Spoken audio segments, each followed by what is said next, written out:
بسم اللہ الرحمن الرحیم۔ اللہ تبارک و تعالیٰ کے پاکیزہ نام سے آغاز کرتے ہیں جو بہت مہربان نہایت رحم والا ہے۔ درس بخاری کا سلسلہ کتاب الکفالہ تک پہنچا تھا، اور میں نے آپ کو اس کی ڈیفینیشن ذکر کی تھی کہ اگر کوئی شخص کسی کا ذمہ اپنے ذمے لے لے اس طریقے سے کہ وہ اپنی ذمہ داری سے بری ذمہ بھی نہ ہو تو یہ ایک کفالہ کہلاتا ہے۔ جیسے کسی شخص پر قرض ہو، اس کے قرض خواہ اس کو تنگ کر رہے ہوں تو میں یہ کہوں کہ یار اس مقروض سے ذرا نرمی سے کام لو، اگر یہ نہیں دے پایا میں دے دوں گا یہ قرضہ، تو یہ گویا کہ میں نے اس کی کفالت کر لی ہے۔ اور ایسی صورت میں جو قرض خواہ ہیں وہ اس سے بھی مطالبہ کر سکتے ہیں اور مجھ سے بھی مطالبہ کر سکتے ہیں، اس کو کفالہ کہتے ہیں۔ اس سلسلے میں ایک حدیث طویل تھی جو میں نے ذکر کی تھی، دوبارہ ایک دفعہ سن لیتے ہیں خلاصہ تاکہ پھر اس پہ تبصرہ کیا جا سکے۔ حدیث ہے 2291، اور اس کے راوی ہیں حضرت ابو ہریرہ رضی اللہ تعالی عنہ۔ یہ کہتے ہیں کہ نبی کریم صلی اللہ علیہ وسلم نے بنی اسرائیل کے ایک شخص کا ذکر فرمایا۔ اس نے کسی اسرائیلی سے سوال کیا کہ وہ اسے 1000 دینار قرض دے دے، یعنی بنی اسرائیلی سے ہی کویسچن کیا کہ مجھے قرض دے دے۔ اس نے کہا کہ تم میرے پاس گواہ لاؤ جن کو میں اس پر گواہ کروں۔ اس نے کہا کہ اللہ کا گواہ ہونا کافی ہے، یعنی کوئی ایسا نہیں ہے کہ جو میری گواہی دے تو میں اللہ کو گواہ بنا لیتا ہوں۔ اس نے کہا پھر تم میرے پاس کفیل لاؤ، یعنی اگر تم نہیں دے سکے تو کوئی اور بھی ایسا ذمہ داری لینے والا ہو۔ اس نے کہا کہ اللہ تبارک و تعالی کا کفیل ہونا یا وکیل ہونا کافی ہے۔ اس دوسرے نے یہ سنا تو اس کے دل پہ اثر ہوا، اس نے کہا کہ اس کا کتنا کامل اعتماد ہے، تو اس نے کہا کہ تم نے سچ کہا۔ پھر اس کو ایک مدت معین کے وعدے پر وہ دینار دے دیے۔ وہ شخص دریا کے پار نکل گیا، پھر اس نے اپنی ضرورت پوری کی، پھر اس نے کوئی کشتی تلاش کی جس میں سوار ہو کر اس معین مدت پر اس کی رقم پہنچا سکے، لیکن اسے کوئی کشتی نہ ملی، یعنی کافی تلاش کی حتیٰ کہ وہ مدت پہنچ گئی جس میں اس کو قرضہ دینا ہے، اور وہ دریا کے ابھی پار تھا۔ تو اس نے ایک لکڑی کو کھوکھلا کیا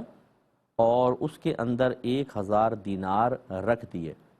اور اس قرض خواہ کے نام ایک پرچہ لکھ دیا، اور وہ کسی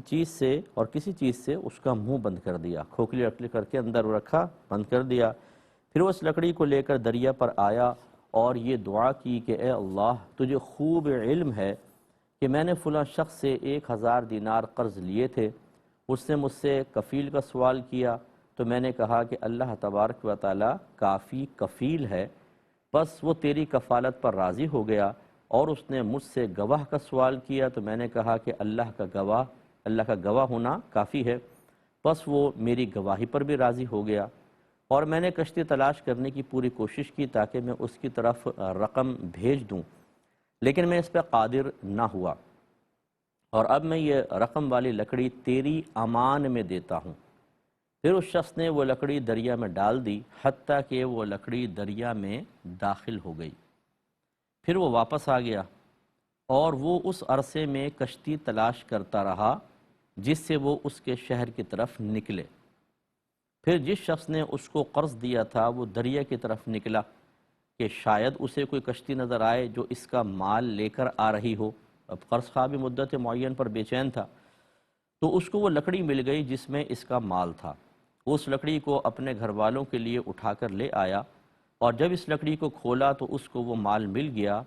اور وہ پرچہ بھی مل گیا، یعنی اس میں وہ لکھا تھا کہ یہ فلاں فلاں کا مال ہے، وہ پرچہ بھی نظر آ گیا۔ ادھر وہ مقروض بھی آ پہنچا جس کو اس نے قرض دیا تھا، اس نے اس قرض خواہ کو 1000 دینار ادا کر دیے اور کہا اللہ کی قسم میں مسلسل کشتی کو تلاش کرتا رہا تاکہ میں وقت پر تمہاری رقم پہنچا دوں، لیکن مجھے اس سے پہلے کوئی کشتی نہ مل سکی۔ تو اس قرض خواہ نے کہا کہ کیا تم نے میری طرف کوئی چیز بھیجی تھی؟ مقروض نے کہا کہ میں تمہیں بتا رہا ہوں کہ مجھے اس سے پہلے کوئی کشتی نہیں ملی جس میں تمہارے پاس آتا۔ اس قرض خواہ نے کہا کہ بے شک اللہ تعالیٰ نے تمہاری وہ رقم مجھے پہنچا دی ہے جو تم نے لکڑی میں رکھ کر میرے پاس بھیجی تھی۔ پھر وہ شخص 1000 دینار لے کر خوشی اور کامیابی کے ساتھ چلا گیا۔ تو دیکھیے کتنا پیارا واقعہ ہے کہ ایک شخص نے دوسرے کو قرض دینا چاہا تو اس نے گواہ مانگے، اس نے وکیل طلب کیے، کفیل طلب کیا، اور یہ دونوں مطالبات اپنی جگہ بالکل جائز ہیں، اور ہماری شریعت نے بھی اس کو باقی رکھا ہے، اگرچہ اس کو واجب قرار نہیں دیا ہے۔ بہتر یہ ہوتا ہے کہ جب ہم کوئی مالی معاملہ کریں تو کوئی نہ کوئی گواہ بنا لیں۔ اس کا فائدہ یہ ہوتا ہے کہ بعد میں کوئی مکر نہیں سکتا ہے، کوئی اپنی بات سے پھر نہیں سکتا ہے، اور اگر فرض کر لیں کسی کا حافظہ کمزور ہے، بھول گیا، تو کم از کم گواہ اس کو یاد دلا سکتے ہیں۔ ہمارے ہاں عمومی طور پر اس طرح گواہ بنانے کو ہم مروت کے خلاف سمجھتے ہیں، خصوصاً اگر قریبی رشتہ دار سے لین دین ہو رہا ہو، اور مثلا کسی بہنوئی نے طلب کر لیا، سگے بھائی نے پیسہ مانگ لیا، تو اب ہم کہتے ہیں یار اگر میں اس کو کہوں کہ یار لکھت پڑھت کر لو یا گواہ مقرر کر لو تو یہ برا مان جائے گا کہ دیکھو جی ہم پہ اتنا بھی اعتماد نہیں ہے، تو ہم پھر مروت میں خاموش رہتے ہیں، بس پیسہ دے دیتے ہیں، اور ایسا ہوتا ہے کہ بعد میں وہ شخص مکر جاتا ہے، پھر جاتا ہے، قریب ترین رشتہ دار ہوتے ہیں لیکن انکار کر دیتے ہیں، اور پھر جس مروت میں ہم نے گواہ طلب نہیں کیے تھے وہ مروتیں سائیڈ میں ہو جاتی ہیں، اور پھر ہمارا ہاتھ ہوتا ہے اور سامنے والے کا گریبان ہوتا ہے، گالم گلوچ ہو جاتی ہے، مار پیٹ ہو جاتی ہے، اور ہم نے دیکھا ہے کہ قطع رحمی ہو جاتی ہے، یعنی ہمیشہ ہمیشہ کے لیے بعض اوقات رشتے توڑ دیے جاتے ہیں۔ تو اس سے کہیں زیادہ بہتر نہیں تھا کہ شریعت نے جس کام کو مستحب اور افضل رکھا ہم اسے دائرہ ادب میں رہ کے کر لیتے۔ آپ بالکل کہتے ہیں کہ بھی مجھے آپ پہ مکمل ٹرسٹ ہے، لیکن چونکہ ہماری شریعت نے لکھ لینے کا اور گواہ بنانے کا حکم دیا ہے، اس لیے میں اس مستحب پہ عمل کرنا چاہتا ہوں، اگر آپ مائنڈ نہ کریں۔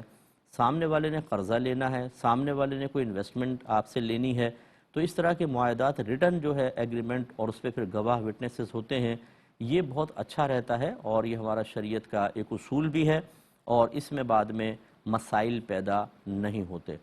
اب چونکہ اس کے پاس گواہ نہیں تھا تو اس نے بہرحال اللہ کو گواہ بنایا، اور سامنے والے نے بھی اللہ کی گواہی کو قبول کیا۔ اب یہ پہلے دور کی بات تھی، مطلب اچھا دور ہوگا، پاکیزہ دور ہوگا، ایک دوسرے کو اچھی طرح سمجھتے ہوں گے۔ ہمارے یہاں یہ بھی بڑی گڑبڑ ہے، اگر کوئی سامنے والا کہتا ہے بھائی اللہ کو معاذ اللہ، صاف جھوٹ بولتے ہوئے کہہ دیتے ہیں اللہ کو حاضر ناظر جان کر میں ایسا کر رہا ہوں، اور سامنے والا اس کی اس بات پر اعتماد کر لیتا ہے اور پھر جاتے ہیں۔ تو لہٰذا افضل تو یہی ہے کہ اللہ تبارک و تعالیٰ کا اگر کوئی گواہ بنا رہا ہے تو اس کو ہم قبول کر لیں، لیکن اگر کوئی شخص اس موجودہ دور میں پھیلی ہوئی بے ایمانی، بددیانتی کو بنیاد بنا کر سامنے والے کے قول پر اعتماد نہ کرے، کہ مثلا وہ کہہ رہا ہے کہ یار اللہ کو گواہ بنا لیتے ہیں تو مجھے دے دو، اور یہ کہے کہ بھئی کچھ پتہ نہیں ہے، اگر کل کوئی پھر جائے تو آج لوگ قسمیں توڑ دیتے ہیں، قرآن پہ جھوٹا ہاتھ رکھتے ہیں، خصوصاً خواتین، اگر گھر میں کوئی جھگڑا ہو جائے اور ان کو خوف ہو کہ میری عزت چلی جائے گی، میری چوری پکڑی جائے گی، تو کتنی خواتین ایسی ہیں جو ہم سے رجوع کرتی ہیں کہ مفتی صاحب میں نے جھوٹا قرآن اٹھا لیا، اب میں شرمندہ ہوں، کیونکہ مصیبت تو ٹل گئی، اب سمجھ میں آتا ہے کہ اب اس آخرت میں حساب کیسے دینا ہوگا، اس کا دنیا میں جو وبال مجھ پہ پڑنے والا ہے اس کو میں کیسے فیس کروں گی، پھر فوراً اللہ یاد آ جاتا ہے اور ہم پھر اللہ کی طرف رجوع کرتے ہیں کہ آپ کو کفارہ بتا دیں بس کہ میری جان چھوٹ جائے، انہیں دونوں لڈو ہاتھ میں رہے، نہ دنیا جائے وہ جھوٹ بول کے حاصل کر لی، اور آخرت بھی نہ جائے، اللہ تعالیٰ کو کفارہ دے کر میں راضی کر لوں۔ حالانکہ ہمیں پہلے سوچنا چاہیے ہم کیا کر رہے ہیں۔ تو اس طرح چونکہ لوگ اب جھوٹ بولتے ہیں قرآن پہ ہاتھ رکھ کر بھی، لہٰذا آج کل کے دور میں اگر آپ نے کسی سے گواہ طلب کی اور وہ کہتا ہے کہ میں نے اللہ کو گواہ بنایا، اور آپ اس کو رد کر دیتے ہیں، تو آپ بالکل گناہ گار نہیں ہوں گے، کیونکہ ایک شرعی اصول ہے آپ گواہ لائیں یا پھر ایگریمنٹ کریں، ریٹن ایگریمنٹ کریں، اور اس میں بھی خیر وٹنسز ضروری ہوتے ہیں کہ اس میں دو گواہ تو کم از کم یا ایک گواہ تو ہو، تو یہ مطالبہ کوئی حرج نہیں ہے، اور اگر آپ منع کر دیتے ہیں اس میں کوئی حرج نہیں۔ ہاں اگر کوئی سامنے والا عالم ہے، مفتی ہے، دیانت دار ہے، کبھی اس سے بے ایمانی ظاہر نہیں ہوئی، پھر یہ تھوڑا سا ادب کے خلاف ہوگا کہ جب وہ کہہ رہا ہے کہ یار میرے پاس کوئی گواہ نہیں ہے، آپ اللہ کو گواہ بنا لیں، اور پھر آپ کہیں کہ نہیں مجھے تم پہ ٹرسٹ نہیں ہے، یہ مناسب نہیں ہوتا۔ لیکن اگر کوئی بے نمازی ہیں، بات بات پہ جھوٹ بولنے والے ہیں، جیسے ہم اپنے قریبی رشتہ داروں کو جانتے ہیں، تو ایسی صورت میں اس کی گواہی کے اس معاملے پر اعتماد نہ کرنے میں گناہ کا کوئی پہلو نہیں ہے۔ اسی طرح بعض اوقات کفیل ہوتے ہیں، کوئی کہتا ہے یار مجھے پیسے دے دو، وہ کہتا ہے بھئی کوئی شخصی ضمانت لے کر آ جاؤ، میں آپ کو پیسہ دے دوں گا، تو وہ شخصی ضمانت ہوتی ہے کہ اگر یہ نہیں دے گا تو میں دے دوں گا پیسے، مجھ سے مطالبہ کر لینا، اس طرح کی شخصی ضمانت مانگنا، طلب کرنا یہ بھی کوئی برا نہیں ہوتا۔ حتیٰ کہ اگر خرید و فروخت کا معاملہ ہے، اس میں بھی جو بیچنے والا ہے، بائر جو ہے، وہ مطالبہ کر سکتا ہے کہ میں آپ کو چیز دے دیتا ہوں، آپ چاہے پیمنٹ بعد میں دے دینا، لیکن کوئی شخصی ضمانت مجھے دے دیں کہ وہ گارنٹی لے لے کہ اگر یہ پیسہ نہیں دے گا تو میں دوں گا۔ اس طرح کفیل طلب کر لینے میں بھی کوئی حرج نہیں ہے۔ اور فرض کر لیں کہ وہی بات جیسے ابھی میں نے عرض کی کہ سامنے والا کہتا ہے یار میرے پاس تو کوئی نہیں، میں اللہ کو کفیل بنا لیتا ہوں، تو اگر آپ کو یہ خوف ہے کہ نہیں یہ بات سے پھر جائے گا کیونکہ اس کا عمل ایسا ہے، وہ بے عمل انسان ہے، بے نمازی ہے، جھوٹ بھی بولتا ہے، تو اگر آپ اس کو رد کر دیں کہ نہیں بھائی مجھے تو شخصی ضمانت چاہیے، تو کوئی اس کو بے ادبی قرار نہیں دے سکتا ہے کہ یار تم اللہ کو کفیل بنا رہا تم نہیں مان رہے، بندے کو کفیل بنا رہا ہے تو تم مان رہے ہو۔ جی ہاں، اس لیے کہ بندے کو تو پکڑا جا سکتا ہے، اگر وہ اللہ کو کفیل بنا کر مکر جائے تو پھر ہمارے پاس تو کوئی چارہ نہیں ہے۔ اور ہر شخص آج کل کے دور میں خاص طور پر بڑے بڑے نقصانات برداشت کرنے کا متحمل نہیں ہو سکتا ہے، لہٰذا اس قسم کی حدیثوں کو بنیاد بنا کر اپنے آج کل کے دور کے مالی معاملات کے بارے میں انسان رعایتیں حاصل کرنے کی کوشش کرے، یا اگر آپ اس کو بنیاد بنا کے کسی کو رعایت دینے کی کوشش کریں اور بعد میں معاملہ آپ کے برعکس ہو جائے تو پھر شریعت کو آپ برا نہیں کہیں گے، یہ آپ کا اپنا فعل ہوگا۔ وہ خیر راضی ہو گیا اور مدت معینہ پہ قرض دیا۔ اب اس شخص دریا کے پار گیا، پوری دیانتداری سے کشتی تلاش کی۔ تو یہ یاد رکھیں کہ اگر آپ پہ کسی کا قرض ہے اور آپ پوری دیانتداری سے اس کو دینے کی نیت رکھتے ہیں، فرض کریں اگر آپ قادر نہیں تو اللہ تبارک و تعالی غیب سے اس کے اسباب بنا دے گا، کیونکہ وہ جانتا ہے کہ آپ دیانتداری سے واپس کرنا چاہتے ہیں۔ اور یہ جو بعض اوقات ہماری صورتحال ہوتی ہے کہ ایک دفعہ پیسہ ہاتھ میں آ جائے پھر دینے کی نیت ہی نہیں ہوتی، واپس کرنے کو دل نہیں چاہتا۔ اس کے اوپر بھی پیچھے ہمارا کلام چلا تھا کہ اگر کوئی قرضہ کسی کا دبا لیتا ہے تو بہت شدید گنہگار ہوتا ہے، بہت شدید۔ اور جیسے آگے بھی ایک روایت آئے گی کہ نبی کریم صلی اللہ علیہ وسلم نے قرض لینے والے کا جبکہ اس نے لے کر انتقال ہو گیا تھا تو اس کا جنازہ نہیں پڑھایا تھا، فرمایا کوئی اور پڑھا لے، جب تک کہ کسی نے اس کی کفالت نہیں کی۔ تو اس لیے خلاصہ کلام یہ ہے کہ اگر ہم پر کسی کی کوئی امانت ہے وہ ہم نے ضائع کر دی یوں کہہ لیں، اور قرضہ ہے ہم واپس ابھی نہیں لوٹا سکتے تو مہلت لیں اور نیت دل میں رکھیں کہ واپس لوٹاؤں گا، تو اللہ تعالیٰ غیب سے مدد کرتا ہے۔ جیسے اس کو دیکھیں، یہ تو خیر پیسے لوٹانے پر قادر تھا لیکن وسیلہ اور ذریعہ نہیں مل رہا تھا جس سے وہاں تک پہنچاتا، تو اس نے اللہ تعالیٰ پہ بھروسہ کر کے لکڑی کے اندر رکھا، رکعہ رکھا اس کے نام، اور دریا میں ڈال دیا اللہ کے بھروسے پر کہ اللہ تعالیٰ اس کو پہنچا دے گا۔ اب اس کے باوجود کہ اس نے اللہ پہ بھروسہ کیا، جب اس کو کشتی ملی یہ پیسے لے کر بھی پہنچ گیا۔ اب یہ کیا چیز ہے؟ ایک طرف دیکھیں اللہ پہ توکل اور بھروسہ ہے کہ اس نے کشتی اس کو لکڑی کو دریا میں ڈال دیا کہ اللہ تعالیٰ یہ قرض خواہ تک پہنچا دے، اور میں مطلب یہ کہ تجھ پہ بھروسہ کر رہا ہوں، اور جب وہ دے دی اس کے باوجود جب کشتی ملی تو پیسے لے کر بھی پہنچ گیا۔ تو کیا یہ دونوں باہم چیزیں ٹکراؤ والی ہیں؟ تو بالکل بھی نہیں۔ یہ اچھی طرح یاد رکھیں کہ توکل کا مطلب اردو میں اس کو بھروسہ کہتے ہیں۔ اللہ تعالیٰ پر توکل یا بھروسہ کرنے کا مطلب یہ نہیں ہے کہ ہم کوشش ترک کر دیں، بلکہ ہم کوشش کریں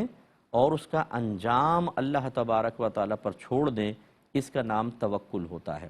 جیسے نبی کریم صلی اللہ علیہ وسلم نماز پڑھا چکے تھے، ایک دیہاتی صحابی آئے تو انہوں نے آ کے پوچھا، وہ دیر سے آئے تھے تو انہوں نے پوچھا یا رسول اللہ کیا میں اپنے اونٹ کو باندھ کر اللہ تعالیٰ پر توکل کروں یا اونٹ کو کھلا چھوڑ دوں اور اللہ پہ بھروسہ کروں کہ وہ اس کی حفاظت کرے گا؟ رحمت کونین صلی اللہ علیہ وسلم نے فرمایا کہ اپنے اونٹ کو باندھو اور اللہ تعالیٰ پر بھروسہ کرو، یعنی عملی کوشش کا حکم ہے۔ اس نے ان دونوں چیزوں پر عمل کیا کہ اس نے وہ لکڑی بھی بھیج دی اور اللہ پہ بھروسہ کیا، لیکن ساتھ ساتھ عملی کوشش کو ترک بھی نہیں کیا، کیونکہ اگر آپ اللہ پہ بھروسہ کرتے ہیں تو یہ اللہ پہ کوئی واجب نہیں ہے کہ آپ کے بھروسے کے مطابق وہ ایسا معاملہ کرے۔ جیسے مثال کے طور پہ آپ نے کہیں پیسہ انویسٹ کیا اور آپ کہتے ہیں اللہ تعالیٰ میں تجھ پہ بھروسہ کر کے اس کو پیسہ دے رہا ہوں، میرا خیال رکھنا، اور فرض کر لیں کہ نقصان ہو گیا۔ اب آپ نے کہا اللہ تعالیٰ میں نے تو تجھ پہ بھروسہ کر کے دیا تھا، تو آپ نے بھروسہ کیا، بہت اچھی بات ہے، لیکن یہ کہاں اللہ کا وعدہ ہے کہ اگر تم اللہ پر اس طرح بھروسہ کر کے کوئی کام کر بیٹھو گے تو وہ تمہاری مرضی کے تابع ہو کر رزلٹ بالکل مرضی کے مطابق دے دے گا؟ ایسا تو کہیں پر بھی نہیں ہے۔ توکل بھروسہ اچھی چیز تھی، لیکن آپ کو ترک کوشش نہیں کرنی چاہیے تھی، بلکہ جو کمزور اعتماد اور کمزور اعتقاد کا آدمی ہے اسے تو ہم کہتے ہیں کبھی ایسا نہ کرو۔